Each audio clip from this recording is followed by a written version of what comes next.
Hi everyone, welcome back. और मैं हूं आपकी डाइट और न्यूट्रिशन एक्सपर्ट मधुलिका। कल मैंने एक वीडियो अपलोड किया था क्रिटिनिज्म और हाइपोथायराइडिज्म इन चिल्ड्रन, या फिर उसको बोलते हैं कंजेनाइटल हाइपोथायराइडिज्म। बीमारी एक ही है, 3 नाम इसके बीमारी के हैं। तो उस वीडियो को अपलोड करने के बाद जिन मदर्स ने उस वीडियो को देखा उन्होंने मुझे पर्सनली भी कांटेक्ट किया, क्योंकि मेरा व्हाट्सएप नंबर एनरोलमेंट के लिए हमेशा अवेलेबल रहता है। पर्सनली भी उन्होंने कांटेक्ट किया। इसके अलावा उन लोगों ने इस कमेंट बॉक्स में, जो लास्ट वीडियो जो मैंने बनाया था उसके कमेंट बॉक्स में भी कुछ लिखा है। तो कुल मिला के कुछ चीज़ें हैं जो समझ में आई हैं मुझे, और मुझे लगा कि एक वीडियो इसके लिए स्पेशली बनाना चाहिए। खासकर उन लोगों के लिए मैंने उसमें लिखा भी है इस वीडियो के टाइटल में कि जो गर्भवती महिलाएं हैं वो इस वीडियो को ज़रूर देखें। तो ये बहुत ही नॉलेजेबल और आई ओपनिंग वीडियो होने वाला है।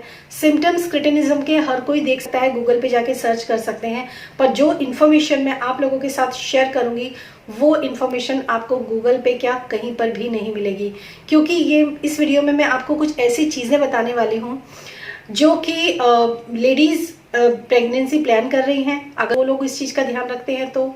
अगर आप प्रेग्नेंट ऑलरेडी हो गए और आपको TSH हाई आ गया है, मतलब आपको थायराइड डिटेक्ट हो गया है प्रेगनेंसी के अंदर, तो और अगर आपका बच्चा जो है वो क्रिटिनिज्म का शिकार हो चुका है, यानी कि उसको बाय बर्थ ही उसको थायराइड डायग्नोज हुआ है, तो इन तीनों कंडीशंस में आपको जो है कौन कौन सी चीज़ों का ध्यान रखना चाहिए, क्या क्या चीज़ें हैं, वो सब स्टेप बाय स्टेप मैं वीडियो में शेयर करूंगी। गाइज, मैं एक चीज़ आप लोगों को बोलना चाहूँगी, आपकी फैमिली में, आपके ख़ानदान में, आपके कहीं पर भी लेडीज़ हैं जो प्लान कर रही हैं या प्रेग्नेंट हैं, प्लीज़ आप इस वीडियो को ज़रूर उन तक शेयर करना, ताकि उनके बच्चे यानी कि हमारी आने वाली नस्ल जो है वो इस तरह की बीमारियों से बच सके, क्योर हो सके और ठीक हो सके, क्योंकि बच्चे ही हमारा भविष्य हैं। तो चलिए हम शुरू करते हैं इस वीडियो को।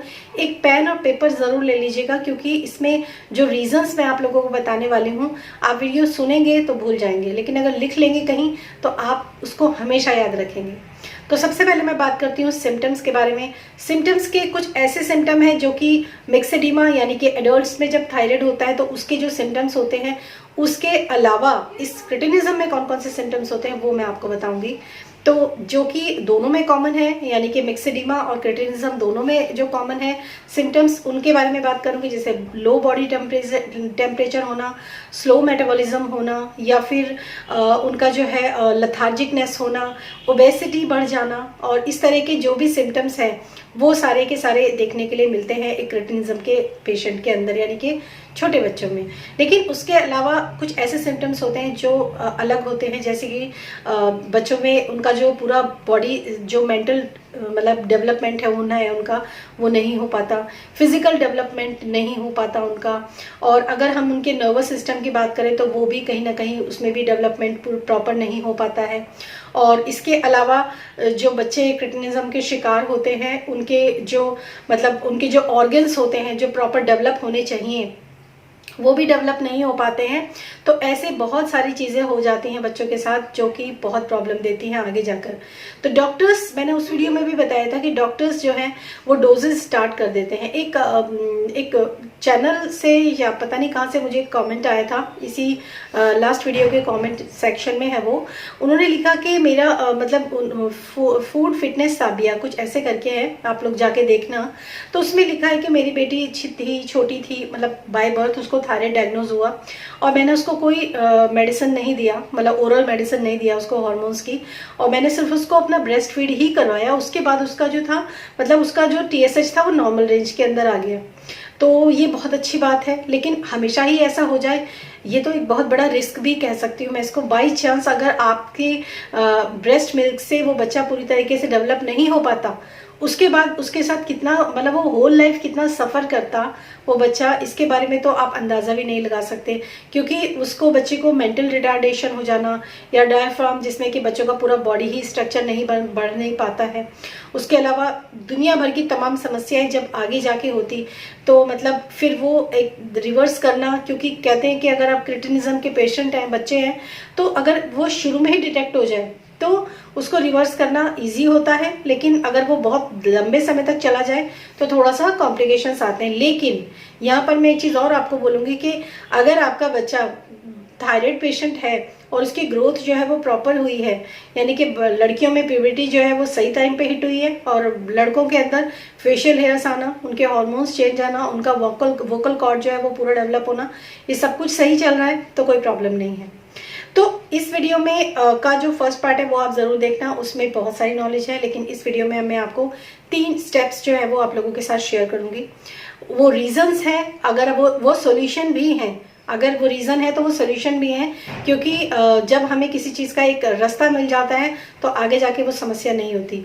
तो फर्स्ट जो इसके बारे में मैं आप लोगों को बताऊंगी वो है बिफोर प्रेगनेंसी, यानी कि अगर आप प्रेगनेंसी को प्लान कर रहे हैं और आप TSH आपका हाई है, यानी कि आपने प्रेगनेंसी प्लान करनी है और आपको थायराइड भी है और आप थायराइड की मेडिकेशन भी ले रहे हैं, तो उस समय पर सबसे बड़ी गलती लेडीज क्या करती हैं कि वो एक डॉक्टर के पास जाते हैं, एंडोक्रिनोलॉजिस्ट के पास जाते हैं। ऑफ कोर्स जाना चाहिए, ऐसा नहीं है कि नहीं जाना चाहिए, और उसके पास जाते हैं तो वो लोग क्या करते हैं, जो उनके MCGs होते हैं यानी कि जो उनकी मेडिसिन होती है उसका पोटेंसी बढ़ा देते हैं, यानी कि उनका TSH और थोड़ा डाउन कर देते हैं। तो क्या ये सही है?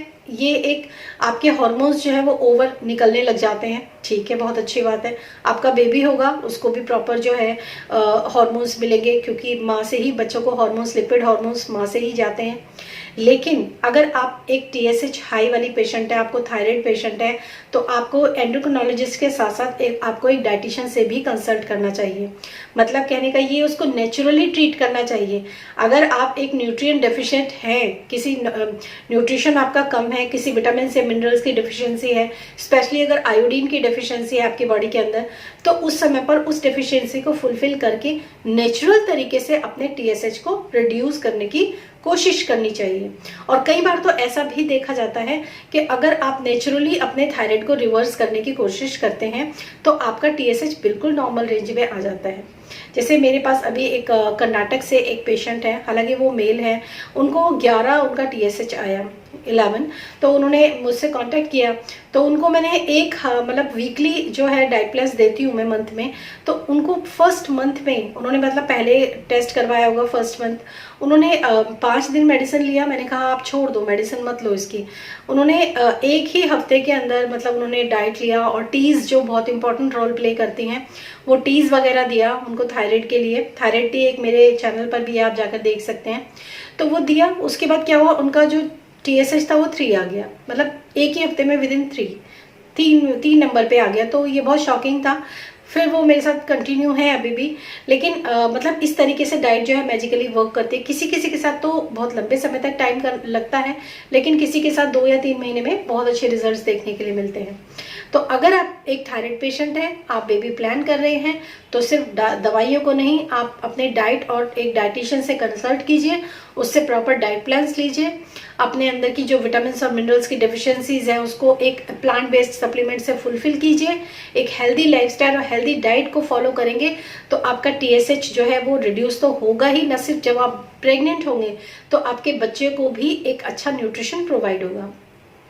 इसके बाद हम बात करते हैं, सेकंड नंबर पर आता है वो लेडीज जिन लोगों को थायराइड नहीं है, लेकिन उन लोगों को प्रेगनेंसी के दौरान उनका TSH हाई आ गया है। अब क्या करें? तो उन लोगों के लिए ये बहुत अच्छा है कि वो अपना एक ब्लड टेस्ट करवाएं। ब्लड टेस्ट के दौरान देखें कि, क्योंकि प्रेगनेंसी में अगर TSH हाई है, इसका मतलब आपकी बॉडी के अंदर जो आयोडीन है वो मेन एक, मतलब आयोडीन को मैं सेंटर मानती हूँ कि आयोडीन की डेफिशिएंसी एक बहुत बड़ा रीजन होता है, क्योंकि आयोडीन बच्चे को भी चाहिए और आयोडीन माँ को भी चाहिए। एक ट्रेस मिनरल होता है जो कि बहुत कम क्वांटिटी में उसकी ज़रूरत होती है। लेकिन कहीं वो अगर डिप्लीट हो गया, अगर आयरन डिप्लीट हो गया आपकी बॉडी से, जैसे आयरन और फॉलिक एसिड और कैल्शियम की टैबलेट्स डॉक्टर्स देते हैं, लेकिन उन टैबलेट्स को एब्जॉर्ब करने की कैपेसिटी भी आपकी बॉडी के अंदर होनी चाहिए। तो अगर वो नहीं है, किसी रीजन से आपका हुआ है TSH हाई, उस समय पर भी आपको डॉक्टर से तो कंसल्ट करना ही चाहिए, लेकिन एक डाइटिशियन से भी कंसल्ट करना चाहिए। अच्छे और सही डाइट प्लान को फॉलो करना चाहिए। अपना ब्लड टेस्ट करवाइए, देखिए किस चीज़ की डेफिशिएंसी हुई है, तो आपका बच्चा वो ज़्यादा एब्जॉर्ब कर रहा है, तो वहाँ पर वो चीज़ें जो है मायने रखती हैं। थर्ड जो होता है, जब बच्चा डिलीवर हो जाता है, अगर मतलब अनफॉर्चुनेटली आपका बच्चा जो है वो क्रिटिनिज्म का शिकार हो चुका है, उसका TSH हाई आया है, जैसे कि मैंने आपको बताया कि मेरे पास एक कमेंट बॉक्स में आया था कि मैंने बच्चे को ब्रेस्ट फीड करवाया, उसका थायराइड नॉर्मल आ गया, बहुत अच्छी बात है, बहुत खुशी की बात है।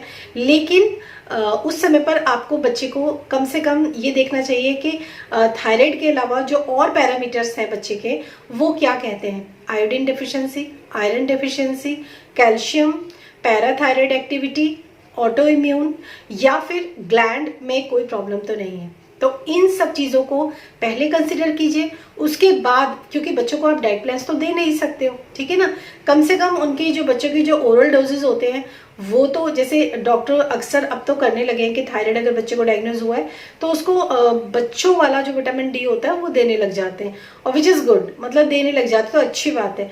तो बच्चों में भी बहुत सारी चीज़ें जो हैं वो ऐसी होती हैं जो सही डायग्नोज हो जाने के बाद आप उसको ट्रीट कर सकते हैं।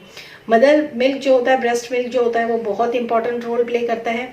उसके अलावा अगर बच्चा आपका 6 महीने का या 1 साल का होने लगा, थोड़ी थोड़ी डाइट अगर आप उसको देना शुरू करते हैं तो प्लीज़, अगर आपका बच्चा एक थायराइड पेशेंट है तो आप उसको सेरेलैक या फिर मार्केट में मिलने वाले ऐसे कोई भी प्रोडक्ट जो कि आपको बस डिब्बा खोला, बनाया और खिला दिया और आपका काम हो गया, उनसे आपको बहुत बच के रहना है। आपको जो देना है बच्चों को फ्रेश बनाइए घर के अंदर और बच्चों को वो ही दीजिए। ग्लूटेन से थोड़ा सा उसको बचा कर रखिए। और डेयरी में एक बार मेरे पास बहुत पहले केस आया था, एक छोटा बच्चा था, अब वो डाइट तो ले नहीं सकता था, तो उसकी मदर को भी थायराइड था और उसको भी थायराइड था। तो मतलब अब तो वो बच्चा जो है चलने लगा है, सब कुछ अच्छे से करने लगा है, उस समय पर उसकी कंडीशन ठीक नहीं थी। तो उन्होंने क्या किया, बच्चे को जो मतलब डॉक्टर ने बोला कि आप उसको ये इन्फॉर्मेशन आप भी सुनिए, डॉक्टर ने बोला उनको कि डेयरी नहीं देना है, मिल्क नहीं देना है। डेयरी जो होता है वो एक काऊ मिल्क, बुफेलो मिल्क, उसकी बात बिल्कुल सही है, मत दीजिए। लेकिन उन्होंने क्या किया, ब्रेस्ट मिल्क भी बंद कर दिया।